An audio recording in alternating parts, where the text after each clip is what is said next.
Now, Andrew, if there was going to be any doubt that this would be a robust debate around the voice, that's gone well and truly. And between the main political protagonists today, the Prime Minister returning serve against the opposition leader's speech earlier in the week in terms of the voice. And of course, that sort of environment doesn't help a referendum get up, does it? Although both sides would blame the other for the rhetoric. But he struck a bit of a sombre tone, the PM.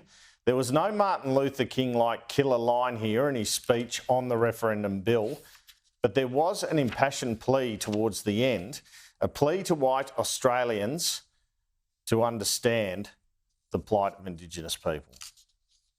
Are we going to accept another 100 years of expensive, well-intentioned failure by governments of all persuasions across the board? We have failed.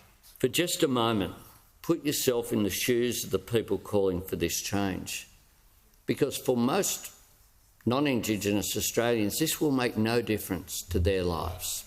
Imagine that you stand on the other side of the gap.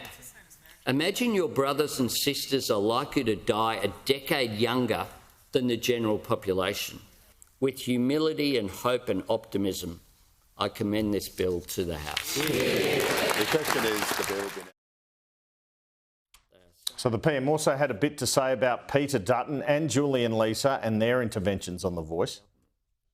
And I certainly respect the member for Barara and his motives. We share a passion for advancing reconciliation with First Peoples, and he has my utmost respect. The Leader of the Opposition gave a speech in this chamber that is simply unworthy of the alternative Prime Minister of this nation. Do you think you would spend a single second thinking about public holidays or parking tickets or any of the other nonsense that the No campaign go on about?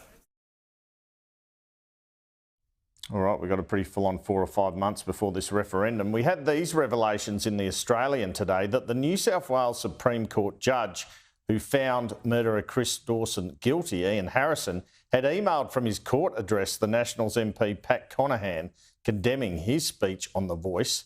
Mr Conahan spoke about this in the House a short time ago. I would not contemplate on telling a police officer how to do his job, nor would I consider in any way of criticising or telling a magistrate, judge or justice how to do his or her job. It simply demonstrates the reason why those who choose to say no will not stand up publicly, because they are labelled racist, disgraceful or paternalistic. And the Chief of the Supreme Court has issued a statement today warning judges to avoid public statements and saying the email was not intended for public consumption. Kieran.